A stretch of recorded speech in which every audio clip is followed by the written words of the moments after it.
الحمد للہ رب العالمین والصلاة والسلام علی اشرف الانبیاء والمرسلین وعلی آلہ واصحابہ اجمعین۔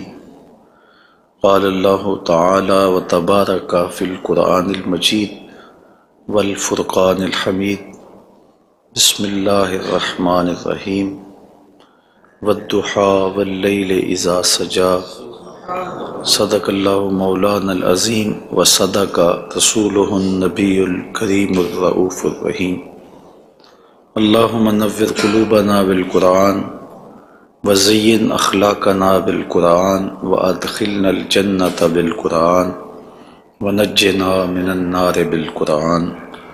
قال اللہ تعالی وتبارک فی شان حبیبہ مخبرا وآمرا ان اللہ وملائکتہ یصلون علی النبی یا ایہا الذین آمنوا صلوا علیہ وسلموا تسلیما۔ الصلاۃ والسلام علیک یا نبی الرحمہ وعلی آلک واصحابک یا رسول الملاحمہ۔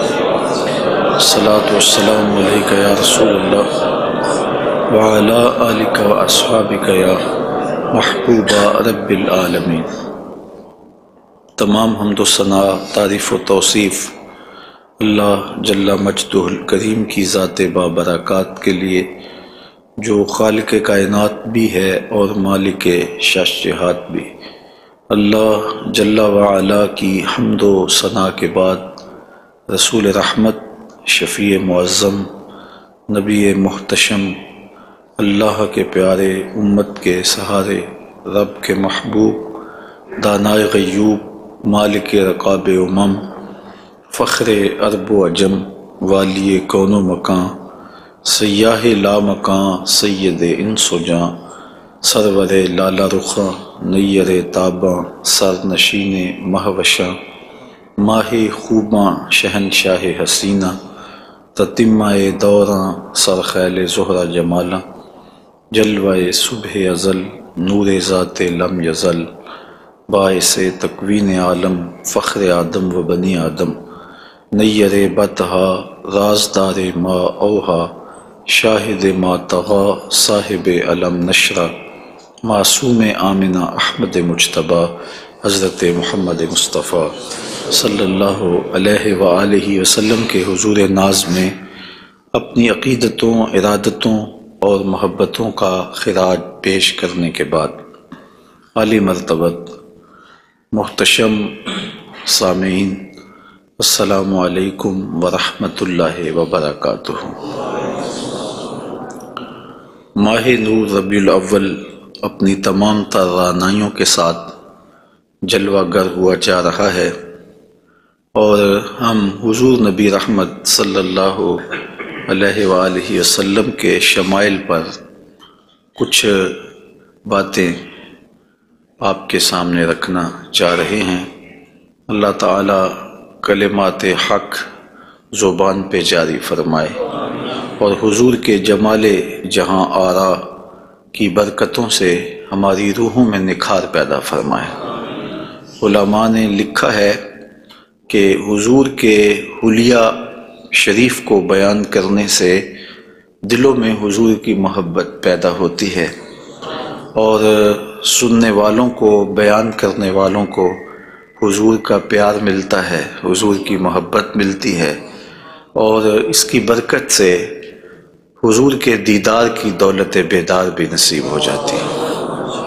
ہماری آرزو ہے کہ ہم آقا و مولا حضور ختم المرتبت صلی اللہ علیہ وآلہ وسلم کے شمائل کا درس سنیں، بیان کریں، ہماری بھی قسمت جاگے، زندگی میں وہ شب بھی آئے کہ آنکھیں بند ہوں اور مقدر جاگ اٹھے، اور میں سو جاؤں یا مصطفیٰ کہتے کہتے، کھلے آنکھ صلی علی کہتے کہتے۔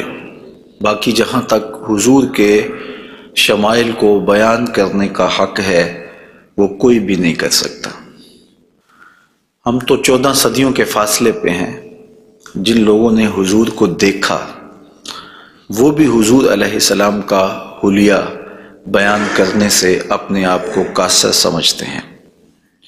فرماتے ہیں ہمارے میں طاقت نہیں کہ ہم حضور کا حلیہ بیان فرمائیں۔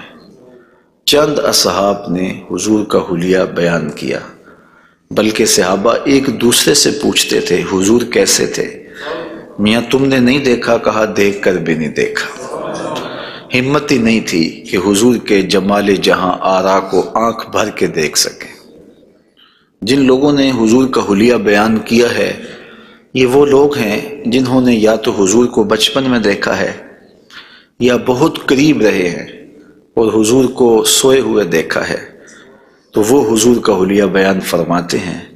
حضرت حسان بن ثابت رضی اللہ تعالی عنہ حضور کا حلیہ بیان فرماتے ہیں، کہتے ہیں کہ میں جو حضور کے شمائل کو تمہارے سامنے رکھتا ہوں تو اس کی وجہ یہ ہے کہ مجھے حضور کو دیکھنے کا ایک طریقہ آ گیا تھا، اور وہ یہ کہ فلما نظرت الی انوارہ فودعت کفی علی عینی خوفا من ذہاب بصری، تو میں اپنی آنکھوں پہ انگلیاں رکھ کے انگلیوں کی اوٹ سے حضور کے چہرے کو دیکھتا تھا کہ حضور کے جلووں کی چمک سے میری آنکھوں کی بینائی نہ جاتی رہے۔ یہ کون کہہ رہے ہیں؟ حضرت حسان بن ثابت رضی اللہ تعالی عنہ۔ اور آپ سارے اچھی طرح جانتے ہیں کہ حضرت حسان بن ثابت شاعر ہیں، اور شاعر حسن دیکھنے میں بڑا دلیر ہوتا ہے، اور وہ جو شاعر ہے اور حسن دیکھنے میں دلیر ہے وہ بھی آنکھوں پہ انگلیاں رکھ کے دیکھ رہا ہے، اور ابھی یہ حسن ظاہر نہیں ہوا۔ امام قرطبی علیہ رحمہ لکھتے ہیں کہ حضور نبی رحمت صلی اللہ علیہ وآلہ وسلم کا حسن ظاہر نہیں ہوا تھا، اور اگر جمال رسول صلی اللہ علیہ وآلہ وسلم کا ظہور ہو جاتا تو کوئی دیکھنے کی تاب ہی نہ رکھتا۔ حضور کے جمال جہاں آرا پر 70,000 بشریت کے پردے رکھے گئے، لیکن اس چھپے ہوئے حسن کو بھی دیکھنے کی تاب نہیں ہے، اور اگر یہ حسن بے نقاب ہوتا تو کیا ہوتا؟ یہی بہتر ہے کہ وہ پردے میں روح پوش رہے، وہ اگر پردہ اٹھا دے تو کسے ہوش رہے۔ حضرت شاہ ولی اللہ محدث دہلوی علیہ رحمہ نے اپنے والد حضرت شاہ عبد الرحیم محدث دہلوی علیہ رحمہ سے روایت کیا ہے کہ میرے والد شاہ عبد الرحیم خواب میں حضور کی زیارت کی، اور یہ بات آپ اچھی طرح جانتے ہیں کہ جس نے حضور کو خواب میں دیکھا اس نے حضور کو ہی دیکھا۔ شیطان خواب میں آ کر بھی حضور کی مثل ہونے کا دعویٰ نہیں کر سکتا۔ تو خواب میں حضور کو دیکھا اور عرض کی یا رسول اللہ صلی اللہ علیہ وسلم، آپ نے فرمایا ہے انا املہ و اخی یوسف اسبہ، میں نمکین حسن والا ہوں اور میرا بھائی یوسف میٹھے حسن والا تھا۔ وہاں تو زنان مصر کی انگلیاں کٹ گئیں، اور یہاں ایسا کوئی واقعہ پیش نہیں آیا، جبکہ حسن ملی حسن صبی کی نسبت زیادہ پرکشش ہوتا ہے، تو وہاں انگلیاں کٹ گئیں اور یہاں ایسا کوئی واقعہ پیش نہیں آیا، تو اس کی کیا وجہ ہے؟ تو حضور نے جو خواب میں جواب دیا وہ حضرت شاہ عبد الرحیم نے بیان فرمایا، اور شاہ ولی اللہ محدث دہلوی علیہ رحمہ نے در سمین میں اس کو لکھا۔ آقا کریم نے فرمایا جمالی مستور عن اعین الناس غیرۃ من اللہ، اے عبد الرحیم اللہ نے غیرت محبت کی وجہ سے میرے حسن کو لوگوں کی نظروں سے چھپا کے رکھا ہے۔ کوئی محب نہیں چاہتا کہ میرا محبوب کوئی دیکھے۔ قتیل شفائی نے کہا تھا نا، اس حد تلک بڑھ گئی ہے بے اعتمادی کہ تجھ کو تجھ سے بھی چھپانا چاہتا ہوں۔ وہ کہتا ہے میری تو آرزو یہ ہے کہ تو آئینہ بھی نہ دیکھے۔ تو محب کی غیرت ہوتی ہے کہ اس کے محبوب کو کوئی نہ دیکھے، تو کہا کہ میرے حسن کو لوگوں کی نظروں سے چھپا کے رکھا گیا ہے، اور اگر یہ حسن ظاہر کر دیا جاتا تو کوئی تاب نہ لا سکتا۔ تو یہ چھپے ہوئے حسن کا عالم ہے کہ دیکھنے والوں کو پھر بھی انگلیاں رکھ کے دیکھنا پڑتا ہے، اور اگر یہ بے نقاب ہوتا تو پھر کون تاب لا سکتا؟ مولانا حسن رضا اعلی حضرت کے برادر محترم فرماتے ہیں وہ اگر جلوہ کریں کون تماشائی ہو۔ تو یہ وہ حسن ہے کہ جو تمام کا تمام ظاہر نہیں کیا گیا اور لوگوں کی نگاہوں سے پوشیدہ رکھا گیا، لیکن وہ بشریت کے پردوں کی اوٹ سے چھن چھن کے بھی اس قدر تابہ ہے کہ پوری کائنات کے اندر رنگ اسی حسن کے جھلکتے دکھائی دیتے ہیں، اور ہر طرف اسی کے انوار پھیلے ہوئے نظر آتے ہیں۔ تو حضور کے حسن کا بیان، حضور کے حسن کا ذکر اگرچہ انسانی استطاعت میں نہیں ہے اور اس کے بس میں نہیں ہے، لیکن اس کے باوجود صحابہ کے دور سے لے کر آج تک لوگوں کا یہ محبوب موضوع رہا ہے کہ وہ حضور علیہ السلام کے حسن کا ذکر کر کے اپنے قلب کی تسکین کا ساماں کرتے ہیں۔ علماء نے یہ بھی لکھا ہے کہ جو شخص حضور کے حسن کو بیان کرے لوگوں کے دلوں میں اس کے لیے پیار پیدا ہو جاتا ہے۔ آج ہر شخص چاہتا ہے کہ میں ہر دل عزیز ہو جاؤں، تو یہ سادہ سا نسخہ ہے کہ کائنات میں حضور کے حسن کے تذکرے کیا کرو، دنیا تم سے پیار کرنے لگ جائے گی۔ تم محبوب الخلائق بن جاؤ گے اگر تم اس محبوب دو عالم کے حسن کو لوگوں کی نظروں کے سامنے بیان کرو گے۔ انشاءاللہ حضور کے مختلف اعضاء کے حسن کا ذکر ترتیب وار کیا جائے گا، اور اہل محبت نے اور اصحاب رسول نے اس پر کیا محبتوں کے پھول پیش کیے ہیں۔ یقیناً آپ کے قلوب کو فرحت بھی ہوگی، قرار بھی ملے گا، اور آقا کریم کے حسن دل پذیر اور حسن جاں فضا کی مستیوں میں آپ کھو بھی جائیں گے۔ حضرت جابر بن سمرہ رضی اللہ تعالی عنہ فرماتے ہیں کہ لیلۃ الادحیان تھی، 14ویں رات کا چاند تھا، اور حضور یمنی چادر اوڑے ہوئے استراحت فرما رہے تھے، اور میں کبھی آسمان کو دیکھتا تھا، کبھی حضور کے جمال جہاں آرا کو دیکھتا تھا، اور یہ سوچتا تھا کہ میں فیصلہ کروں کہ آسمان کا چاند سونا ہے یا مدینے کا چاند سونا ہے۔ تو حضرت جابر بن سمرہ رضی اللہ تعالیٰ عنہ فرماتے ہیں پھر میں نے فیصلہ کیا فائزہ ہوا احسن عندی من القمر، میں نے کہا آسمان کا چاند نہیں مدینے کا چاند سونا ہے، چونکہ چاند کی چمک بھی حضور کے در کی خیرات ہے۔ چاند کو، سورج کو، شمس و قمر کو جو روشنیاں دی گئی ہیں وہ حضور کے صدقے سے دی گئی ہیں۔ تو کائنات میں جہاں بھی اجالا ہے، جہاں بھی روشنیاں ہیں، جہاں بھی نور ہے، وہ نور حضور علیہ السلام کا ہی ظہور ہے، اور حضور کا نور ہے کہ جو کسی سے مستعار نہیں لیا ہوا، وہ حضور کا اپنا نور ہے، اپنا حسن ہے۔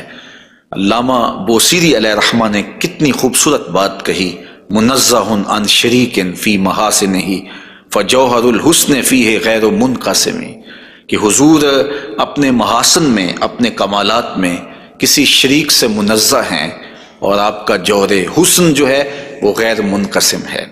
تو حضور کا حسن کسی سے مستعار نہیں لیا ہوا، بلکہ پوری کائنات کو جو حسن ملا ہے وہ حضور کی دہلیز کی عطا ہے، حضور کی چوکھٹ کی خیرات ہے۔ تو زمانہ چمک رہا ہے تو حضور کے انوار سے، اور بریلی سے آج بھی آواز آ رہی ہے، چمک تجھ سے پاتے ہیں سب پانے والے، میرا دل بھی چمکا دے چمکانے والے۔ تو ساری روشنیاں اسی دہلیز سے پھوٹتی ہیں، اسی در سے پھوٹتی ہیں، سارے اجالے اسی چوکھٹ سے نکلتے ہیں۔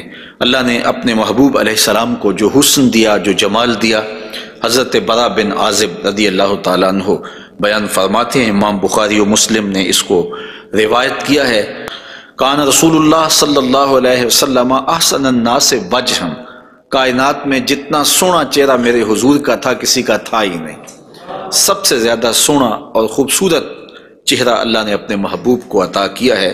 اور حضرت ابو ہریرہ رضی اللہ تعالی عنہ سے معروف روایت ہے جس کو امام ترمذی نے اور باقی محدثین نے روایت کیا ہے، حضور فرماتے ہیں حضرت ابو ہریرہ، ما رأیت شیئا احسن من رسول اللہ صلی اللہ علیہ وسلم، میں نے حضور سے سونا کوئی دیکھا ہی نہیں۔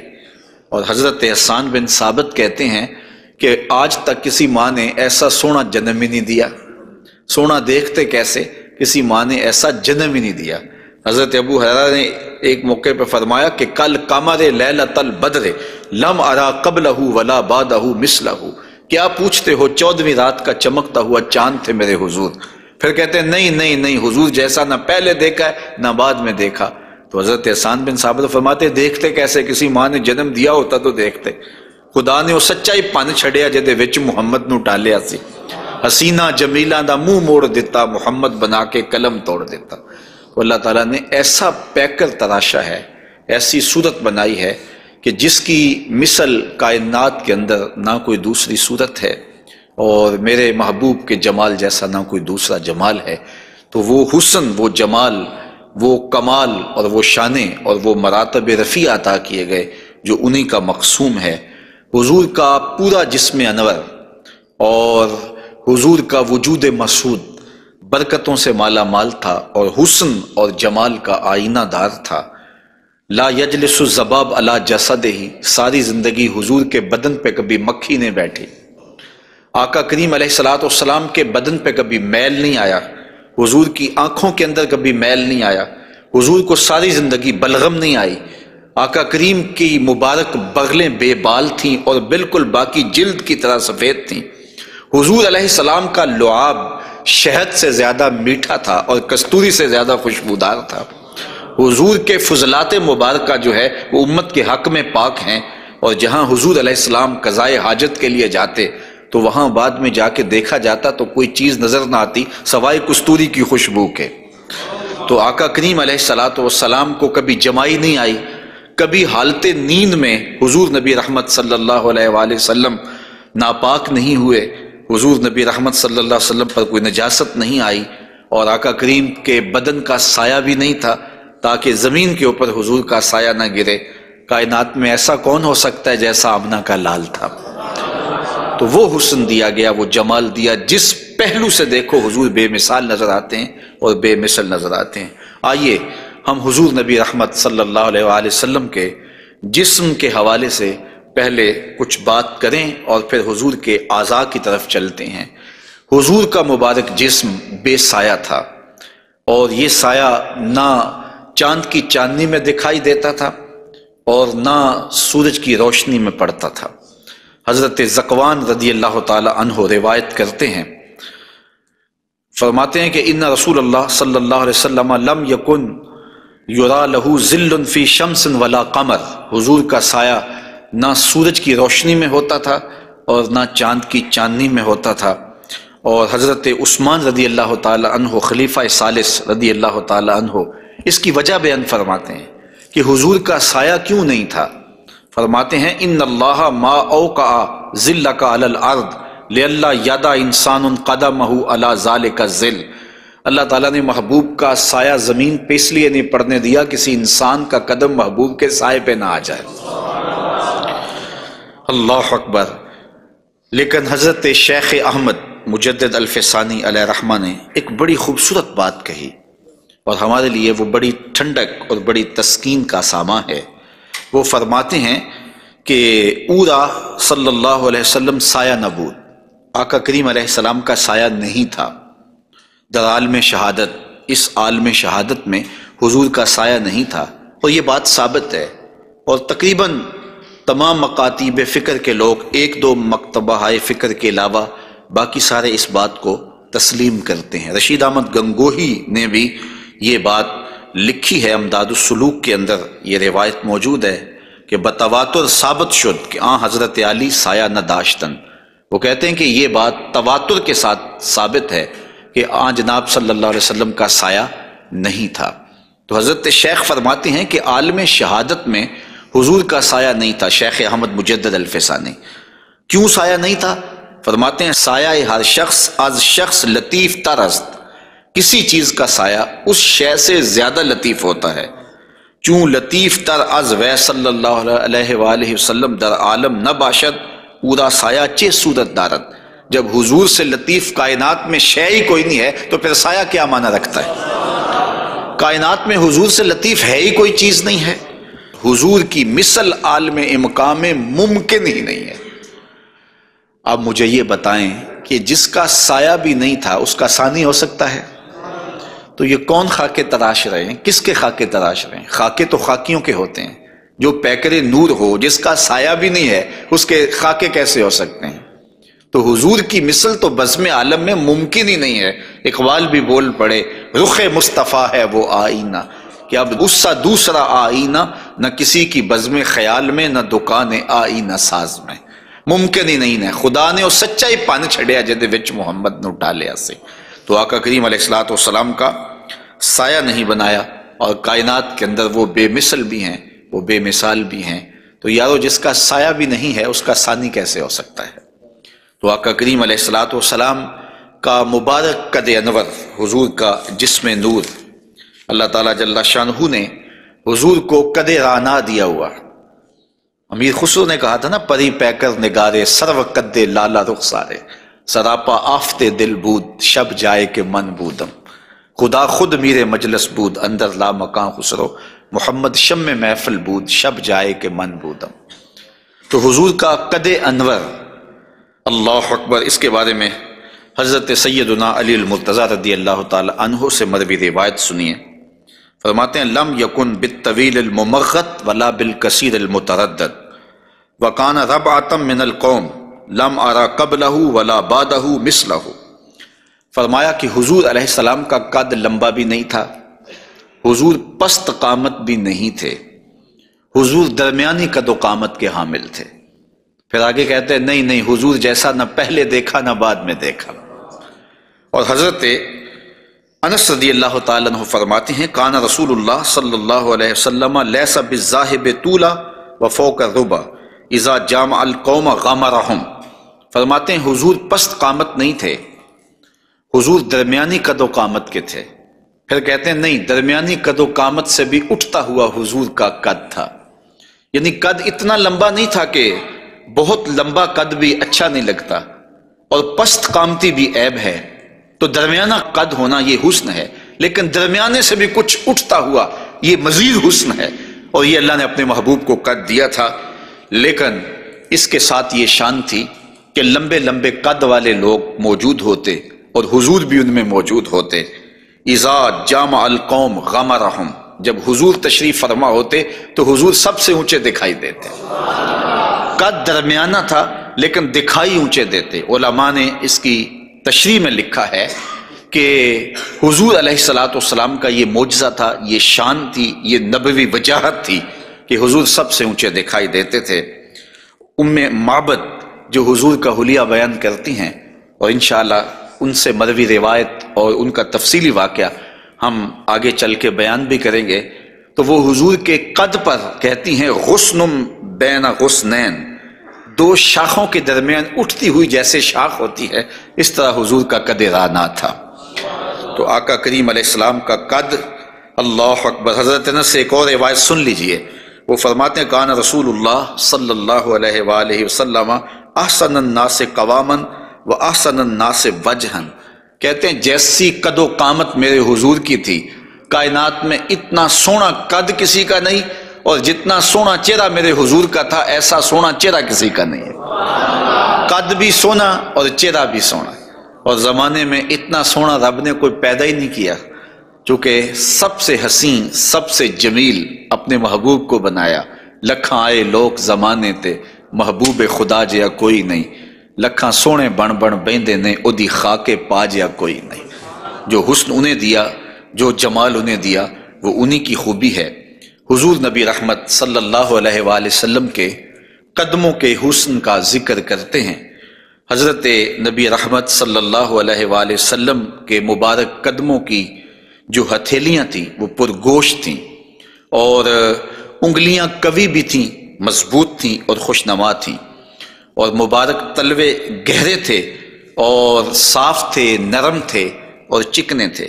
اگر ان پر پانی ڈالا جائے تو پانی بہہ جاتا، اور جب آقا کریم چلتے تو حضور ایسے لگتا جیسے بلندی سے نیچے اتر رہے ہیں۔ وقار کے ساتھ حضور قدم زور کے ساتھ اٹھاتے اور وقار کے ساتھ آگے بڑھاتے، اور یوں محسوس ہوتا کہ جس طرح بلندی سے حضور نیچے کی طرف آ رہے ہیں۔ آقا کریم علیہ الصلوۃ والسلام بہت تیز چلتے نہیں تھے، لیکن ایسے لگتا تھا جس طرح زمین حضور کے لیے لپیٹ دی گئی ہے، اور اگر لوگ حضور کے ساتھ چلنا چاہتے تو حضور کے ساتھ چل نہیں سکتے تھے۔ اللہ نے اپنے محبوب کو وہ رفتار عطا فرمائی، زمین بھی سمیٹ دی گئی تھی حضور کے لیے، اور وقت بھی سمیٹ دیا گیا تھا حضور کے لیے۔ اور آقا کریم علیہ الصلوۃ والسلام کے قدم مبارک کی انگلیاں وہ بڑی خوبصورت تھیں، لیکن جو درمیان والی انگلی ہے وہ انگلی باقی انگلیوں سے زیادہ قد آور تھی، لمبی تھی۔ آئیے ذرا اس انگلی کا حال حضرت میمونہ بنت کردم رضی اللہ تعالی عنہا سے سنیے۔ یہ ایک صحابیہ ہیں جو اپنے والد گرامی کے ساتھ حضور کی خدمت میں حاضر ہوئیں۔ تو ان کے والد گرامی نے حضور سے کوئی بات پوچھی، اور آقا کریم اس وقت ناقہ کے اوپر، اونٹنی کے اوپر سوار تھے، تو ان کا جی چاہا کہ میں حضور کا دیدار کروں، لیکن حضور کے چہرے کی وجاہت نے ان کو حضور علیہ السلام کے چہرے کی جانب آنکھ بھر کے دیکھنے نہ دیا، تو کہا اب آئی ہوں تو حضور کے مبارک پاؤں کو دیکھنے لگی۔ تو حضرت میمونہ بنت کردم فرماتی ہیں فما نسیتو فی ما نسیتو طول اصبع قدمہ السبابہ علی سائر اصابعہ، کہا مدت ہو گئی ہے میں نے حضور علیہ السلام کو دیکھا تھا، اور حضور کے مبارک پاؤں کی انگلیوں میں سے جو درمیان والی انگلی ہے، اس انگلی کا جو قد باقی انگلیوں سے تھوڑا سا لمبا تھا، آج تک میری آنکھوں سے وہ حسن نہیں ہٹتا ہے، وہ حسن ہی زائل نہیں ہوتا ہے۔ اب تک میری نگاہوں میں وہی جلوے ہیں کہ حضور علیہ السلام کی انگلی جو ہے وہ باقی انگلیوں کی نسبت جو ہے وہ زیادہ درمیان والی انگشت سبابہ جو تھی وہ زیادہ لمبائی میں تھی۔ تو حضرت میمونہ بنت کردم ابھی تک اس انگلی کے حسن میں کھوئی ہوئی ہیں۔ مجھے بتاؤ جس کی انگلی، پاؤں کی انگلی اتنی حسین ہے، اس کی آنکھیں کتنی حسین ہوں گے۔ وہ کیا کسی نے کہا نا کہ قدموں میں جبیں کو رہنے دو، چہرے کا تصور مشکل ہے۔ قدموں پہ جبیں کو رہنے دو، چہرے کا تصور مشکل ہے، جب چاند سے بڑھ کر ایڑی ہے رخسار کا عالم کیا ہوگا۔ یہ تو انگلی کا حسن ہے کہ میمونہ بنت کردم ساری زندگی یہی احساسہ ہے، لوگوں کو بتاتی ہیں کہ لوگوں میں نے حضور کی انگلی دیکھی ہوئی ہے۔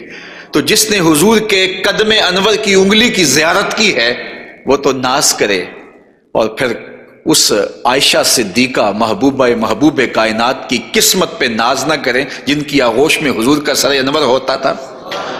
تو حضرت میمونہ بنت کردم رضی اللہ تعالی عنہا فرماتی ہیں کہ میں ابھی تک اس انگلی کے جمال کو بھول نہیں پائی۔ آقا کریم علیہ السلام کے قدموں کے بارے میں آتا ہے کہ کان رسول اللہ صلی اللہ علیہ وسلم احسن البشر قدما، کائنات میں جتنے سونے قدم میرے حضور کے تھے اتنے سونے قدم بھی کسی کے نہیں تھے۔ حضرت انس اور حضرت ابو ہریرہ اور ہند بن ابی حالہ رضی اللہ تعالیٰ عنہ حضور کے قدموں کے بارے میں شسن القدمین، اور حضرت امام ترمذی نے مسیح القدمین کے لفظ بولے ہیں کہ نرم آپ کے قدم تھے، اور آپ کے قدم جو ہے وہ چمکدار تھے، روشن تھے، آپ کے قدم پرگوشت تھے، اور آپ کے مبارک پاؤں خوبصورت تھے۔ اور تلوے جو تھے اس کے بارے میں دو روایات ہیں، ایک روایت یہ ہے کہ اخمسان، اور ایک روایت کے اندر لفظ ہیں لیس لہا اخمس، کہ جو تلوے ہیں وہ درمیان سے جو ہیں وہ پرگوشت تھے، اور ایک ہے کہ درمیان سے پرگوشت نہیں تھے۔ تو یہ دو روایات کی تطبیق کیسے ہوگی؟ بعض نے کہا کہ حضور کے مبارک تلوے جو تھے وہ درمیان سے پرگوشت نہیں تھے، اور بعض نے کہا کہ بالکل درمیان سے پرگوشت ہی تھے اور بالکل سیدھے تھے۔ علماء نے کہا کہ درمیان سے خلا تو تھا، لیکن جب حضور قدم رکھتے تھے تو آقا کریم علیہ السلام قدم جو ہے وہ پوری طرح جماؤ کر کے رکھتے تھے، اور جب وہ نقش بنتا تھا تو وہ نقش پورا بنتا تھا۔ اور یہاں محدثین نے کمال کر دی، کہا رب نے یہ نہیں چاہا کہ میرے محبوب کے تلووں کا نقش ناتمام بنے، نقش پورا بنتا تھا۔ تو جنہوں نے نقش کو دیکھ کر تلووں کا اندازہ لگایا انہوں نے کہا کہ نہیں، وہ تلوے بالکل برابر تھے اس لیے کہ نقش پورا بنتا تھا، اور جنہوں کو تلوے دیکھنے کی سعادت نصیب ہو گئی تو انہوں نے کہا نہیں، ہم نے دیکھے ہیں کہ جو ہے وہ درمیان میں جو ہے وہ کم گوشت تھا اور اطراف میں گوشت زیادہ تھا۔ تو صحابہ نے حضور کے تلووں کے بارے میں یہ رائے بیان فرمائی ہے۔ حضرت ابو ہریرہ رضی اللہ تعالی عنہ فرماتے ہیں انہ صلی اللہ علیہ وسلم کان اذا مشى علی الصخر غاصت قدماہ فیہ، جب کبھی آپ ننگے پاؤں چلتے کسی پتھر کے اوپر، کسی چٹان کے اوپر، تو وہ چٹان اور پتھر حضور کے لیے نرم ہو جاتے، اور آقا کریم علیہ السلام کے مبارک قدم جو ہے اس پتھر کے اندر جو ہے وہ دنس جاتے اور نشان بن جاتے۔ جس طرح مقام ابراہیم پہ آپ دیکھ سکتے ہیں کہ حضرت اسماعیل علیہ السلام کے قدموں کے نشانات اس پتھر نے محفوظ کر لیے، تو یہ پتھر جن پتھروں پہ حضور چلتے تھے وہ اپنی چھاتی پہ حضور کے تلووں کے نشان محفوظ کر لیتے تھے۔ سلطان قاتبائی نے باقاعدہ ایک ایسا پتھر جس پر حضور کے قدموں کے نشانات موجود تھے وہ 20,000 دینار میں اس زمانے میں خریدا، اور خرید کے ساری زندگی اپنے پاس رکھا، اور مرنے سے قبل وصیت کی کہ جب میں مر جاؤں تو یہ پتھر میری قبر کے سرہانے لگانا۔ علامہ خفاجی علیہ رحمہ نسیم الریاض میں لکھتے ہیں کہ وہ پتھر آج بھی ان کی قبر کے سرہانے پہ لگا ہوا ہے، اور لوگ اس کو اپنے لیے اعزاز سمجھتے تھے، اور یہ وہ قدم ہیں کہ جہاں آتے اس جگہ کی قسمت جاگ پڑتی۔ یہ قدم اور یہ مبارک تلوے یہ تو عرش نے بھی چومے ہیں نا۔ اعلی حضرت نے کیا خوب کہا، زہے عزت و اطلاع محمد، کہ ہے عرش حق زیر پائے محمد، کہ عرش حق حضور کے قدموں کے تلے تھا، اور یہ تلوے وہاں عرش الہی پہ لگے ہیں، اور یہ وہی تلوے ہیں جو حضرت جبریل امین کو چومنے کی سعادت بھی ملی ہے۔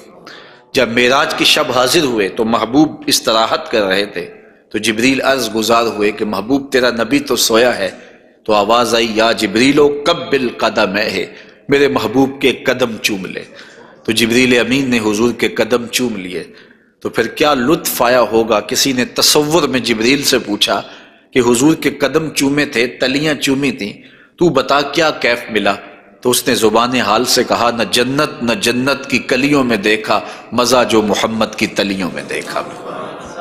حضور علیہ السلام کے مبارک قدم جہاں پڑتے وہاں رحمتیں اور برکتیں ہی نازل ہوتی۔ ذی المجاز کی منڈی میں اپنے چچا کے ساتھ حضرت علی المرتضیٰ رضی اللہ تعالیٰ عنہ کے والد جناب ابو طالب کے ساتھ حضور جا رہے تھے، انہوں نے کہا کہ مجھے تو بڑی سخت پیاس لگی ہے۔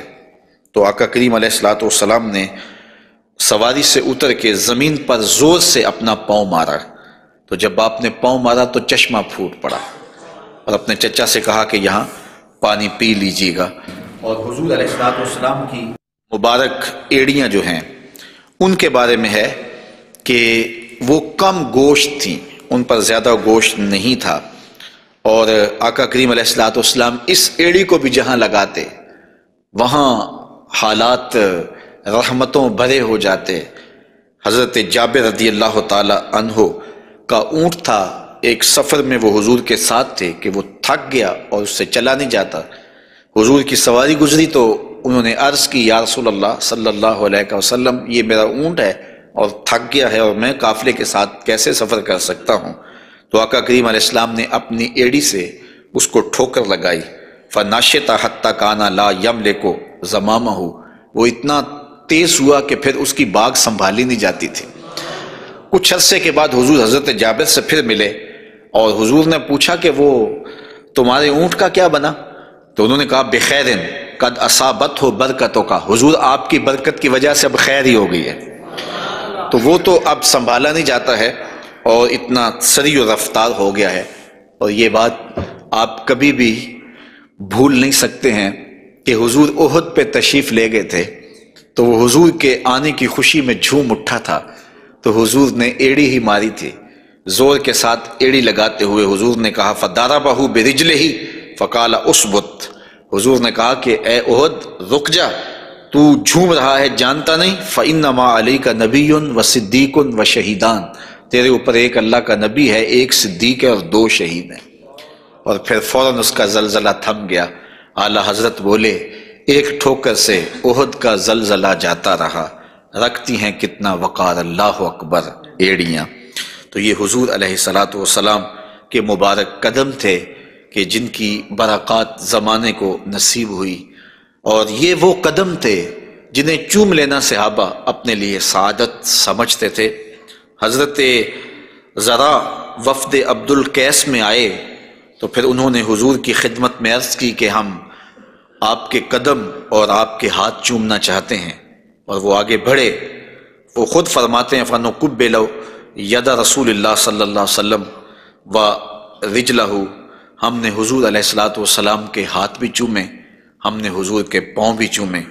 حضرت صہیب رضی اللہ تعالی عنہ فرماتے ہیں کہ رأیت علیٰ یقبل ید العباس ورجلہ، میں نے دیکھا کہ حضرت علی اپنے چچا عباس کے ہاتھ بھی چومتے تھے اور پاؤں بھی چومتے تھے، اور یہ کیوں چومتے تھے؟ اس کی وجہ ایک دیگر حدیث میں حضرت ثابت رضی اللہ تعالی عنہ حضرت انس کے پاس آئے اور انہوں نے آ کے حضرت انس سے پوچھا کیا تم نے اس ہاتھ کو حضور کے ہاتھ سے مس کیا ہوا ہے؟ تو حضرت انس نے کہا کیوں نہیں، یہ سعادت مجھے ملی ہے کہ ان ہاتھوں نے حضور کے وجود کے بوسے لیے ہیں اور حضور کے وجود کو چھوا ہے۔ فقبلہا، تو حضرت ثابت نے حضرت انس کا ہاتھ چومنا شروع کر دیا کہ یہ وہ ہاتھ ہیں جنہوں نے حضور کو چوما ہوا ہے، جنہوں نے حضور کو چھوا ہوا ہے، جنہوں نے حضور کے بدن رحمت سے مس کیا ہوا ہے۔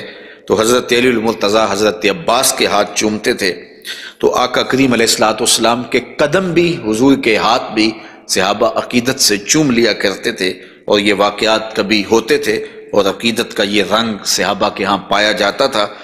حضور نبی رحمت صلی اللہ علیہ وآلہ وسلم وہ قدم جو برکتوں کے لیے، رحمتوں کے لیے اگر کسی اونٹ پہ لگتے ہیں تو وہ تیز ہو جاتا ہے، اور اگر زمین پہ مارتے ہیں تو چشمہ پھوٹ پڑتا ہے، اور اگر پہاڑ پہ لگاتے ہیں تو اس کا زلزلہ رک جاتا ہے۔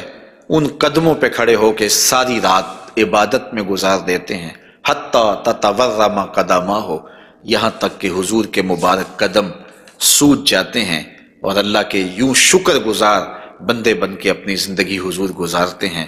تو آقا کریم علیہ الصلوۃ والسلام کے مبارک قدم خوبصورت تھے، اور اس کی تلیاں بھی خوبصورت تھیں، قدموں کا حسن بے مثال تھا۔ اور آقا کریم علیہ السلام کی پنڈلیوں کے بارے میں، حضور کی پنڈلیوں کے بارے میں حضرت جابر بن سمرہ رضی اللہ تعالی عنہ سے مروی ایک روایت سنیے۔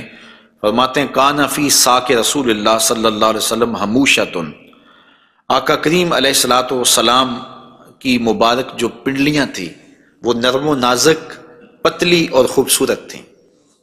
اور آقا کریم کی پنڈلیوں کے بارے میں سراقہ بن مالک رضی اللہ تعالی عنہ نے جو کہا ہے وہ بڑی خوبصورت بات کہی ہے۔ آپ سمجھتے ہیں، آپ جانتے ہیں کہ جب حضور مکے سے ہجرت فرما کے مدینہ تشریف لے گئے تو 100 سرخ اونٹ انعام حضور کی گرفتاری کے لیے رکھا گیا۔ تو سراقہ بن مالک بھی حضور کو گرفتار کرنے کے لیے حضور کا پتہ اور حضور کی تلاش میں نکلا تھا اور حضور کو ڈھونڈ رہا تھا۔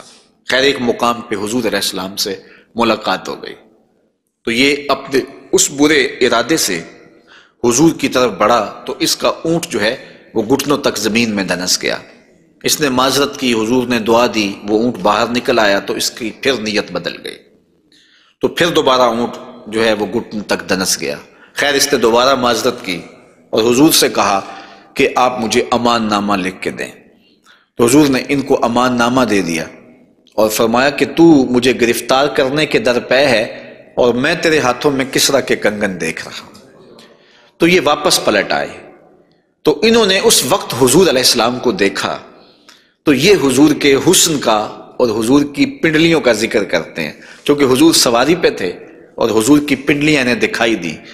تو حضرت سراقہ بن مالک کہتے ہیں کہ فلما دنوت منہ، جب میں حضور کے نیڑے ہوا اس نیت سے کہ میں حضور کو گرفتار کروں، وہو علی ناقتہ، تو حضور اپنی اونٹنی کے اوپر سوار ہیں۔ تو پھر کیا ہوا؟ تو جعلت انظر الی ساقہ، تو میں حضور کی پنڈلیوں کو دیکھنے لگا۔ ایسا جعلت انظر، میں دیکھنے لگا، میری نظر جم گئی حضور کی مبارک پنڈلی پر۔ وہ کس طرح کہ اتنی خوبصورت تھی، کہتے ہیں کأنہا جمارہ، پنڈلی ایسے تھی جس طرح جمارہ ہوتا ہے۔ آپ نے کبھی دیکھا ہو کھجور کا درخت، تو کھجور کے درخت سے نیچے شاخیں پھوٹتی ہیں، تو جب نئی شاخ نکلتی ہے تو وہ اتنی خوبصورت ہوتی ہے اور اتنی نرم اور نازک اور گداز ہوتی ہے کہ اس کو چھو لینے کو جی چاہتا ہے۔ تو اس شاخ کو عربی میں جمارہ کہتے ہیں۔ تو وہ کہتے ہیں میں حضور کی پنڈلیوں کا کیا بتاؤں، جس طرح وہ کھجور کی تازہ شاخ نکلتی ہے جس کو دیکھنے سے جی نہیں رجتا، حضور کی پنڈلیاں جمارہ کی طرح تھیں۔ تو یہ انہوں نے ایک اپنے محاورے کے مطابق مثال دی، ورنہ حضور علیہ الصلوۃ والسلام کی پنڈلیوں کے لیے کوئی لفظ ہی نہیں ہے جو اللہ نے اپنے محبوب کو پنڈلیوں کا حسن دیا۔ اچھا، حضور کی پنڈلیوں کے بارے میں سنو میرے امام اعلی حضرت نے کیا کہا، کمال کر دی۔ ساک اصل قدم شاخ نخل کرم، اعلی حضرت فرماتے ہیں ساک اصل قدم، جو پنڈلی ہے، جو قدم کی اصل ہے، شاخ نخل کرم، جو کرم کی کھجور ہے، یہ اس کی شاخ ہے۔ اللہ اکبر، شم راہ اصابت پہ لاکھوں سلام۔ تو حضور علیہ الصلوۃ والسلام کو اللہ تعالیٰ نے پر نور، پتلی اور جو ہے وہ گوری رنگت کی اور لطیف اور خوبصورت پنڈلیوں سے نوازا تھا۔ اور حضور کے زانوئے منور کے بارے میں حضرت علی المرتضیٰ رضی اللہ تعالیٰ عنہ فرماتے ہیں دخم الکرادیس، رسول کریم صلی اللہ علیہ وآلہ وسلم کے مبارک زانوئے نور کے بارے میں دخم الکرادیس کے لفظ بھی ہیں، اور دوسری روایت مروی ہے سعد ابن ابی شیبہ سے، اس میں لفظ ہیں کان رسول اللہ صلی اللہ علیہ وسلم جلیل المشاش، آقا کریم علیہ السلام کے زانو مبارک مضبوط تھے، پرگوشت تھے اور خوبصورت تھے۔ اور اعلیٰ حضرت یہاں بھی اپنی محبت کا اظہار کیے بغیر نہیں رہ سکے، فرماتے ہیں انبیاء طے کریں زانو ان کے حضور، انبیاء طے کریں زانو ان کے حضور، زانوؤں کی وجاہت پہ لاکھوں سلام۔ یہ وہ زانو ہے جہاں نبی بھی زانو طے کریں، یہ وہ شان ہے ان زانوؤں کی۔ حضور نبی رحمت صلی اللہ علیہ وآلہ وسلم کے مبارک قد انور کے فضائل بھی آپ نے سنے، حضور نبی رحمت صلی اللہ علیہ وآلہ وسلم کی پنڈلیوں کا تذکرہ بھی سنا، حضور کے پائے نور کی باتیں بھی آپ نے سنی، اور اب آقا کریم علیہ الصلوۃ والسلام کے بطن اقدس اور حضور علیہ الصلوۃ والسلام کے پہلوؤں کا ذکر آپ کے سامنے کیا جاتا ہے۔ لیکن اگر آپ چاہیں تو ایک چائے میں بھی پی